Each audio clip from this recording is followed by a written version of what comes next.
अस्सलाम वालेकुम, मेरा नाम तनवीर अहमद है। आज की वीडियो में हम स्टेक होल्डर और शेयर होल्डर की डेफिनेशन अंडरस्टैंड करेंगे। डिफरेंस बिटवीन स्टेक होल्डर और शेयर होल्डर डिस्कस करेंगे, जिसमें हम स्टेक होल्डर की टाइप्स देखेंगे और शेयर होल्डर की टाइप्स डिस्कस करेंगे। अगर आपने मेरे चैनल को सब्सक्राइब नहीं किया तो मेरे चैनल को सब्सक्राइब कर लें और बेल आइकन पर क्लिक कर लें ताकि मेरी तमाम आने वाली वीडियोज़ की आपको नोटिफिकेशन मिल सके। नंबर 1 पे हम स्टेक होल्डर अंडरस्टैंड करते हैं। स्टेक होल्डर डायरेक्टली और इनडायरेक्टली आपकी कंपनी, आपके बिजनेस के ऊपर इफेक्ट कर रहा होता है।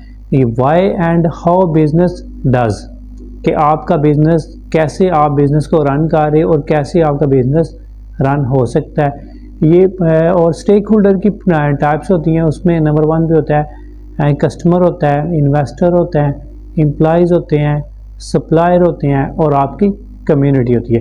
ये 5 ऐसे फैक्टर्स हैं जो इंडिकेटर्स हैं कि ये आपकी जो भी आपकी ऑर्गेनाइजेशन है, जो आपका बिजनेस है, उसको ये अफेक्ट कर रहे होते हैं।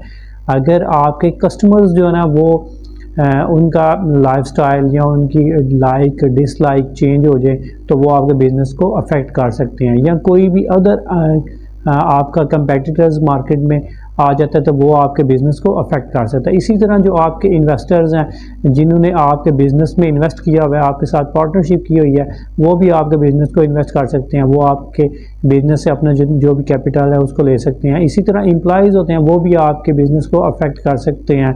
अब एम्प्लॉयज़ की ट्रेनिंग एंड डेवलपमेंट के लिए, या आपके एम्प्लॉयज़ हैं जो आपसे अगर वो सेटिस्फाइड नहीं है तो वो भी इसलिए अफेक्ट कर सकते हैं, या कोई भी और वजह हो सकती है जिससे वो आपके अफेक्ट कर सकते हैं। इसी तरह जो कम्युनिटी होती है वो भी आपके बिज़नेस को अफेक्ट कर सकती हैं। तो ये स्टेक होल्डर की हमने डेफिनेशन की है। अभी हम नंबर 2 पे हम देखते हैं शेयर होल्डर। शेयर होल्डर एक ऐसा इंडिविजुअल होता है जिसका कंपनी के अंदर शेयर होता है।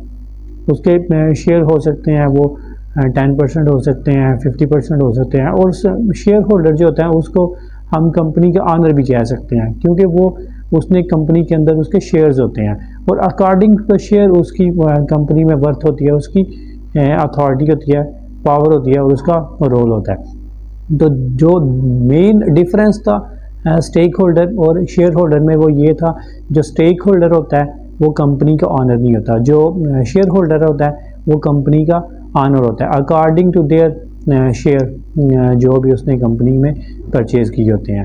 अगर हम शेयर होल्डर की टाइप्स की बात करें तो इक्विटी शेयर होल्डर होता है, डिबेंचर शेयर होल्डर होता है और प्रेफरेंस शेयर होल्डर होता है। ये शेयर होल्डर की टाइप थी। तो मेन डिफरेंस मैंने आपको बता दिया है, शेयर होल्डर की अलग से डेफिनेशन आपको एक्सप्लेन कर दिया और स्टेक होल्डर की आपको डेफिनेशन एक्सप्लेन कर दिया और इनकी टाइप्स आपके साथ मैंने डिस्कस कर दिए। अगर आपको मेरी वीडियो पसंद आई है तो मेरे चैनल को सब्सक्राइब करें और बेल आइकन पर क्लिक करें ताकि मेरी तमाम आने वाली वीडियोज़ की आपको नोटिफिकेशन मिल सके। Thank you very much.